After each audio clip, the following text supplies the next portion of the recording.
What's happening, y'all? Christopher Griffith with VettedVa here to bring you the details on how to go to war for veterans and win, and why that matters, and what that'll do for you and potentially your business at the same time. So this week's Broker Playbook video will be from me, myself, and 10 of our VettedVa 5 moderators. These are the ones that have been with us the longest and that they understand the inner workings of the VA loan probably better than most. So we're going to drop 11 different things that you should be aware of if you're going to serve veterans on this Veterans Day. Is this going to air on Veterans Day? I don't know if it's going to air on Veterans Day. Anyways, back to it. 10 different things. Those are all going to be informative and break down specifically some details that you need to know about when you're originating VA mortgages specifically. But what I want to speak to you about is a little bit different. I want to set the tone. I want to set the stage, because so far, all those who have tried to do so have utterly failed to do it in a way that accurately describes the circumstances, the data. When you hear people speak about VA loans, whether they're uninformed professionals or big financial advisors, a lot of people are misinformed and they make statements about the VA loan, negative statements that inform everybody of what they should be aware of. So what I want to do is tell you a few facts about veterans specifically, because a lot of the time, what a lot of the ladies and gentlemen out there do is they kind of make it seem like all veterans are whatever they talk about the VA loan as, right? They see them as the same. So the first thing that I want to address is, as a class of consumers, the military versus non-military history when it pertains to median income, median assets, liquid assets, and home equity, right? Medium net worth, and home equity. Military service doesn't trail in any of those categories to their non-military counterparts. They actually lead in all of them, considering the consumer financial data, right? Veterans as a class of consumer aren't these broke, no income making, no liquidity. They're not in a position of weakness, which we'll get to here in a few minutes, right? A lot of people think that because of the access that the VA mortgage product provides, it's because there's something completely bad about them, and which is not the case at all. So let's get down to it. When it pertains to VA loans, what do people think about these things that are usually incorrect? Well, the first thing that we want to say is, in 2020, considering the HMDA data where it pertains to interest rate and out-of-pocket closing costs, right? Not including the funding fee, and we'll discuss why, VA loans had the lowest interest rate of all. Conventional, USDA, FHA, VA mortgages had the lower interest rate of the four, right? And at the same time, out-of-pocket hit to closing costs, considering origination, discounts, and lender credits, the same. The funding fee, the VA funding fee, is a subject that comes up a lot of the time, and one of the moderators will address that here in just a bit. But the VA funding fee is something not to be afraid of, considering that veterans or military members versus non-military members aren't hurting in the equity, income, net worth categories, right? Or liquid asset categories. There's nothing out there that shows us that the VA funding fee is harming any of those financial needs for veterans. And at the same time, the cost savings and the cash flow difference up front from the lower cost of the mortgage definitely supports their ability to maintain the payment easier than it would the others, which leads to why VA mortgages have had the lowest foreclosure inventory rate of the other considered big four at the same time over the last several years. And that continues to at least remain the trend with foreclosure inventory. When it pertains to cost itself of the VA loans, we see that origination fees specifically are lower than the other categories. This is a non-selected category. Discount points at least are chosen, right? And so from a cost interest rate perspective, there's nothing that precludes the VA loan from being considered by any of you. You should know that if you go out to serve a veteran and you're trying to help them understand the benefits of the VA loan, these are some of the details that you'll need. A lot of people also think the only reason veterans choose a VA loan is because it's zero down. And this, back to begin the first thing, where people think that veterans are these broke class of consumers. Not the case whatsoever. And last year, again, with the HMDA data, only 17% of VA loans had zero equity at origination, right? Had 100% LTVs or more, which means veterans and people using the VA loan are putting money down, right? So it's not that they're choosing it because it's zero down, right? When you go in to look at some of the consumer financial reviews on this, there are surveys done to ask consumers why they chose certain loan types. So does anyone know what the very most common reason veterans choose the VA loan is? It's interest rate. Interest rate is the number one reason that they choose it. Down payment is number 3, right? So it's not even top 2 reasons veterans choose the VA loan regarding the down payment. So they're not using this mortgage because they're broke. So get away from having that mentality. These poor mindsets about classes of consumers typically inform a product too much. And that's what you have going on with a lot of listing agents, right, that don't accept VA loans because they think there's something wrong with it, or they think there's something wrong with the appraisal process, right, or the evaluation part of the appraisal process. I'm trying not to go into too many things because the moderators are going to do that later. But a VA loan in and of itself isn't used just because it's a zero down loan type. There are lots of other mortgages, USDA, FHA, and conventional, in 2020 that were originated at 100% loan to value regarding the consumer's out-of-pocket funds, right? So all 4 loan types offered 0% down effectively loans to consumers, and all at a percentage nearly the same as VA. It was about 30% on most of them, right? USDA was a little lower categorically by volume and percentage of loans originated at that 100%. But other than that, they were all kind of in line. So there are other options out there for those same benefits, but they're not choosing them because they're nowhere near as good. They're nowhere near as aggressive. Hey, everybody. My name is Brian Dix. I'm out of California. And I wanted to talk with everybody a little bit on VA loans with calculating secondary use entitlement. So you might hear these called a few different things: bonus entitlement, secondary use, a second VA loan. All of those are kind of gearing towards the fact that a veteran can technically have more than one VA loan at one time. So it's a common misconception that they cannot, but we're just going to go over a little bit on how to calculate how much remaining entitlement they have for purchase power. So I've got a couple of slides here that we're going to go over. And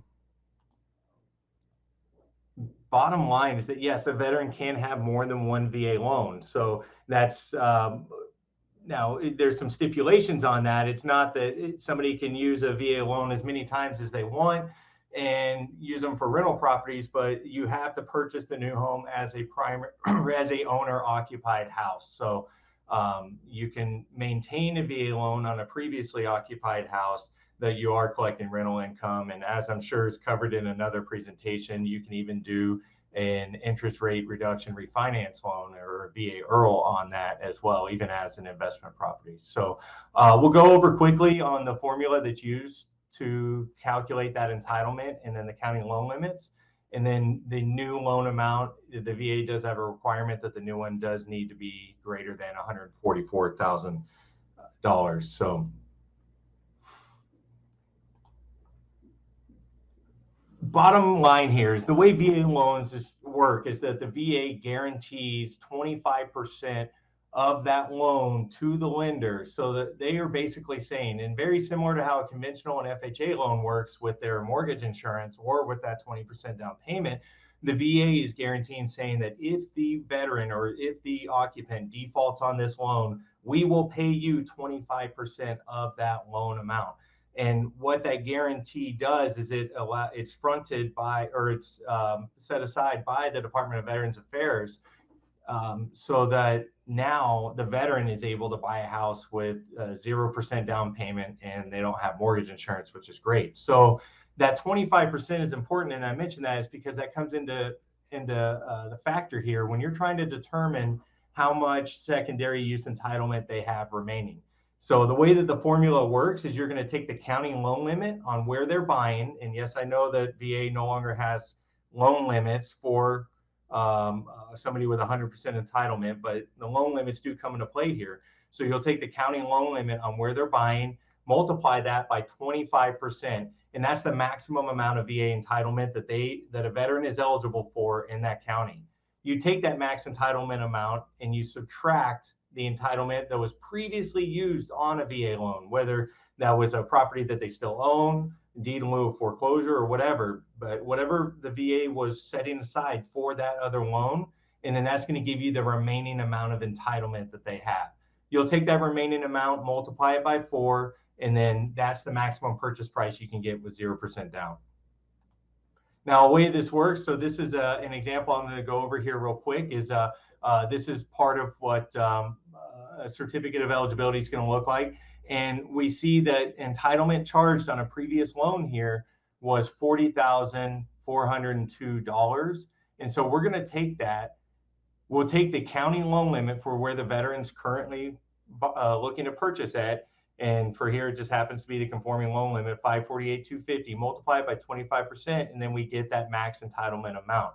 Take that max entitlement, subtract the entitlement already used, it gives us the remaining, and then we can multiply that by 4 and then obtain a new purchase price where the veteran can buy for 0% down. If the veteran finds something that's higher than this, then they can come in with 25% of the difference of that, similar to how the VA loans work prior to whenever we were bound by the county conforming loan limits.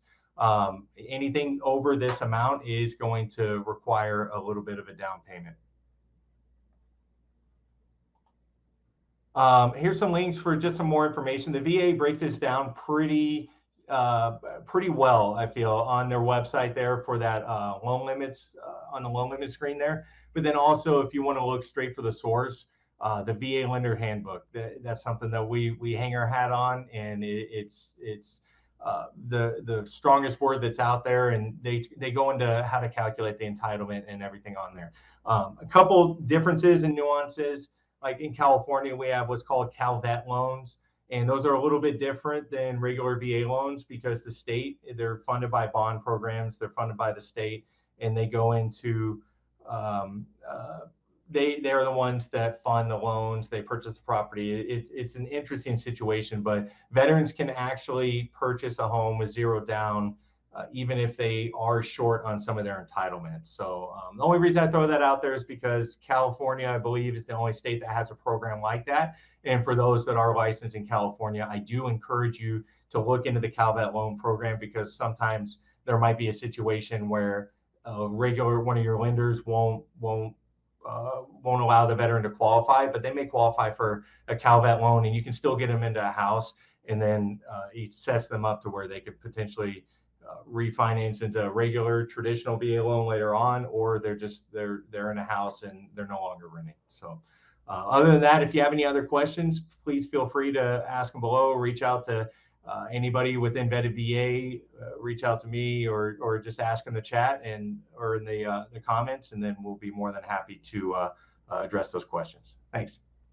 Hey guys, Glenn Groves here from GTG Financial. I'm a VVA 5. I've been with VettedVa since May of 2019. First thing I want to cover with you guys here is that Chapter 4, the actual part of the guidelines being utilized most by underwriters, and where you can go in and kind of get a lot of the answers for what you're looking for when VA loans are being underwritten. There's an extremely important section right at the beginning of that guideline. And what it says is that the VA underwriting standards require lenders to utilize the following guidance when underwriting VA guaranteed loans. This is the best part, okay? Is that lenders are encouraged to make VA loans to all qualified veterans who apply. VA's underwriting standards are intended to provide guidelines for underwriters. Keyword being guidelines there, okay? Decisions must be based on sound application of the standards, and the underwriters are expected to use good judgment and flexibility in applying the underwriting guidelines. Not all possible circumstances are addressed. Therefore, underwriters must apply reasonable judgment and flexibility in administering this important veterans benefit. So right there, right up front in the guidelines, all right, it's explaining that it's not going to cover absolutely everything. We want to do everything we can to get these loans for these veterans that deserve it, okay? Your other second best resource that can back you up on a lot of this stuff is going to be your regional loan center. All right, if you don't know what regional loan center you fall in, I suggest you figure that out, because when it comes along and you run into something that you may need help on, they're going to be your one of your number one sources besides VettedVa itself. So again, I'm Glenn Groves with GTG Financial, and thank you so much. Hey, what's up? This is Leroy with VettedVa and Lotus Financial. Just wanted to give you a quick update or kind of an overview on the seller concessions rule per the 26-7, Chapter 8. Okay, so the great thing about the VA loan and seller concessions, if you're able to get those in this market, you might, in some, you can use that concession up to 4% and even more. That's what's another benefit about getting seller concessions, as long as they're itemized out. So let's just say you have a debt to income ratio issue and you have excessive seller credits. Those credits can actually be applied to pay down the veteran's debt to be able to drop that debt to income ratio into qualifying standards. So that's pretty much it. It's super easy to go by. It's super easy to get done. So thank you. Hi, my name is Matt Burkhead and I'm part of VettedVa.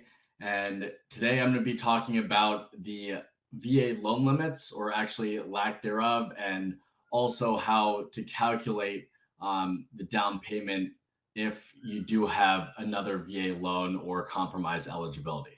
So VA loan limits used to go based off of the conforming loan limits, but back in 2019 with the Blue Water Navy Act, they got rid of the loan limits. So you no longer have to put down a down payment, even if your loan is above what the conforming limits are. Now, the conforming limits do change on a yearly basis. So, that number is not always going to be consistent.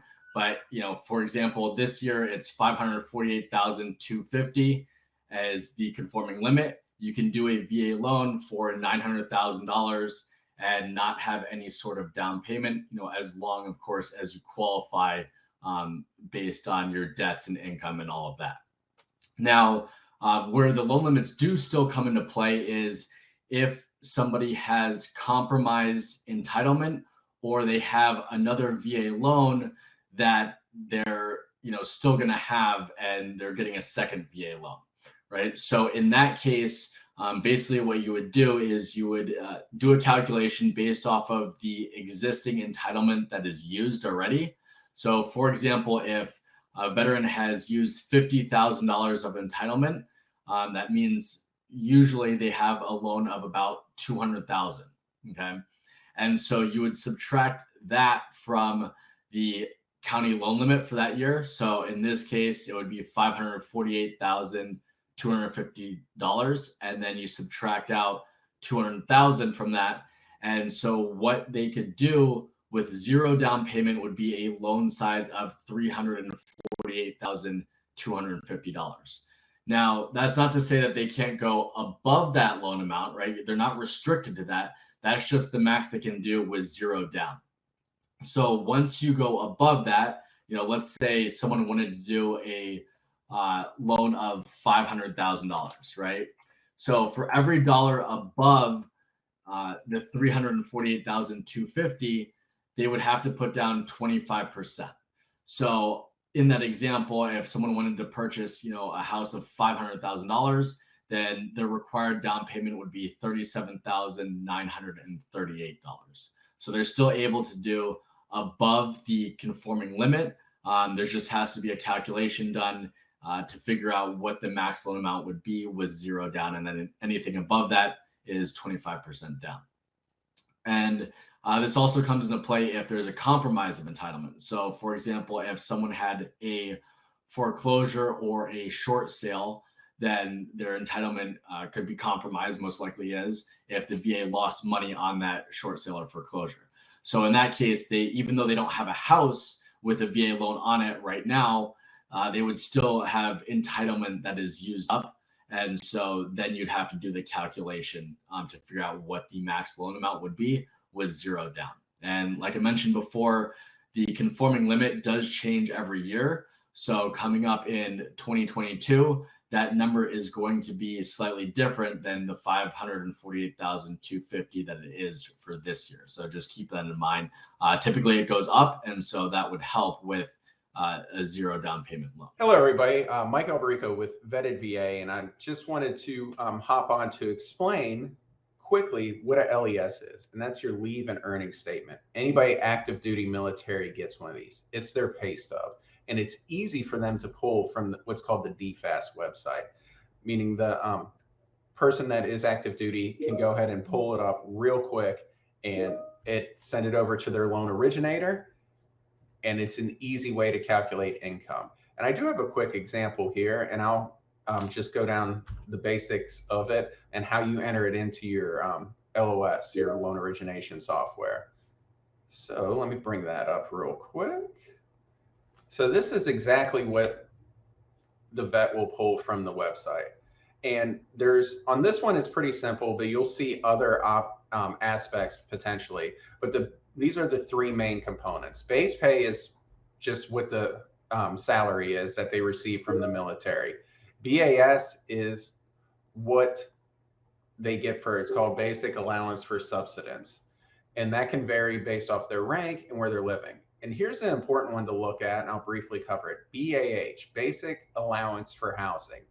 And if they're not living on a base, they get a BAH to subsidize their housing costs. And this will vary not only based off rank, but what part of the country that they're living in. Because obviously, if they're stationed in California versus North Carolina, for example, cost of living is different. And this is important to pay attention to if you have a veteran that's changing stations, called PCSing, permanent change of station. That'll adjust. So if you have someone moving, it is really important to make sure that you pay attention to that BAH. And if you do have other items on here, you can always reach out to an underwriter, someone in VettedVa, or even the veteran to see what those are and whether or not they should be included. That is the basics for reviewing an LES.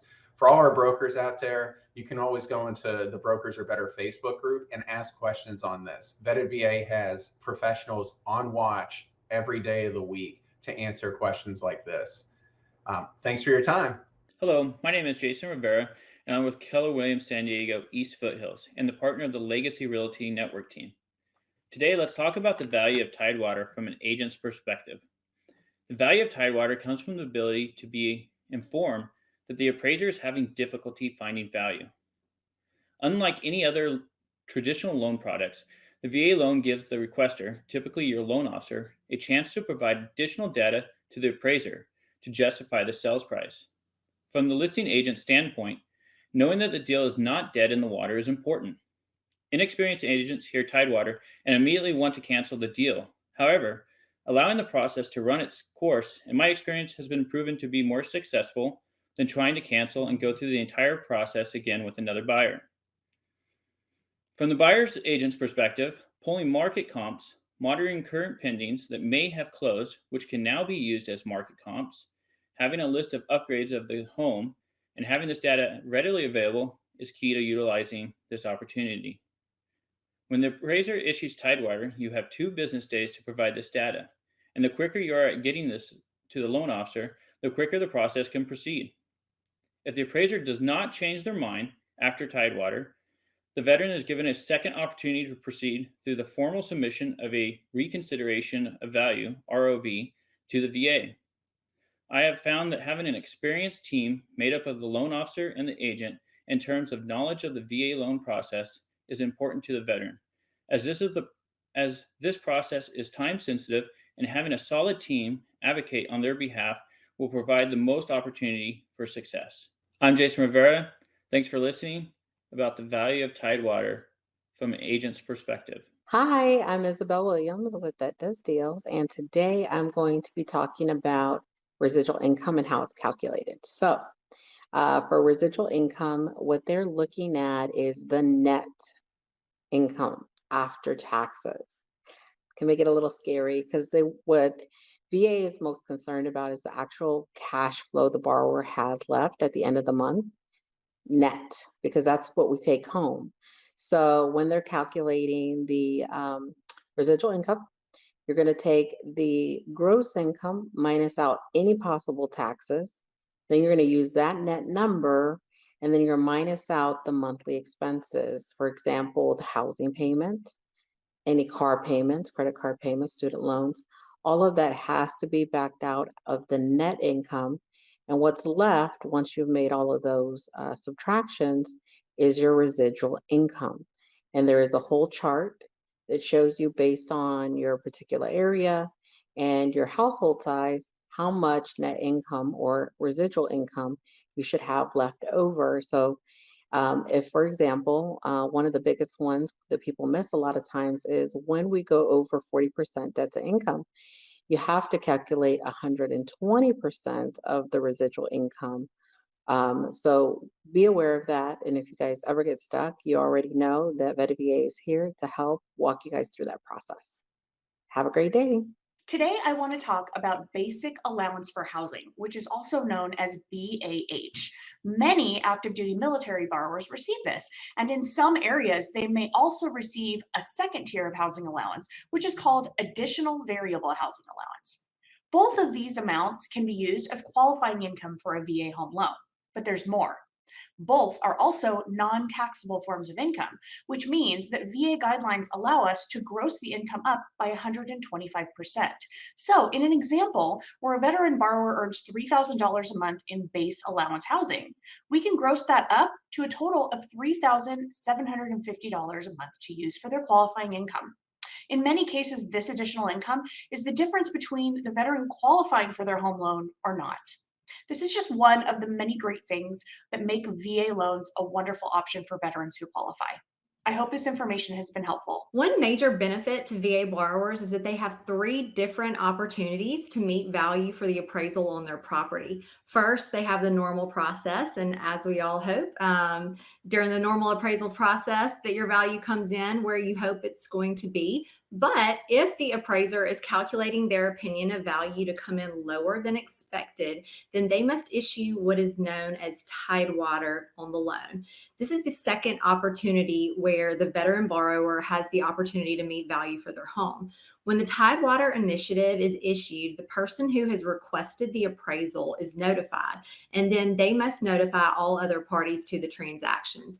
The parties may then submit additional sales data that they wish to have considered for the value on the home. They can submit the comps to support the value within 2 business days of Tidewater being issued. You only have 2 business days. Once the appraiser has received these, then he must take those into consideration. They must note in the appraisal whether the sales were considered, and if not, they must state why they were not considered. They must also state what effect the new information has, if any, on their opinion of value. The appraiser will note in the appraisal that Tidewater procedure was followed, and then they will complete the report. Why is this necessary? Well, some transactions are not in the MLS, which the appraiser would be using to look for values to support to look for comps rather to support the value. And there may be information about other sales that the realtors or parties to the transaction are privy to that the appraiser just may not have. So this is why they give you the opportunity to provide those additional comps during the Tidewater process. So once that appraisal is in and the NOV has been issued, if the home did not meet the value that was expected, then you have your third opportunity to try and to meet value at this point. The veteran or the lender can submit a reconsideration of value to the Regional Loan Center for that borrower directly. With this option, the veteran may request in writing to the RLC to reconsider the value of the property.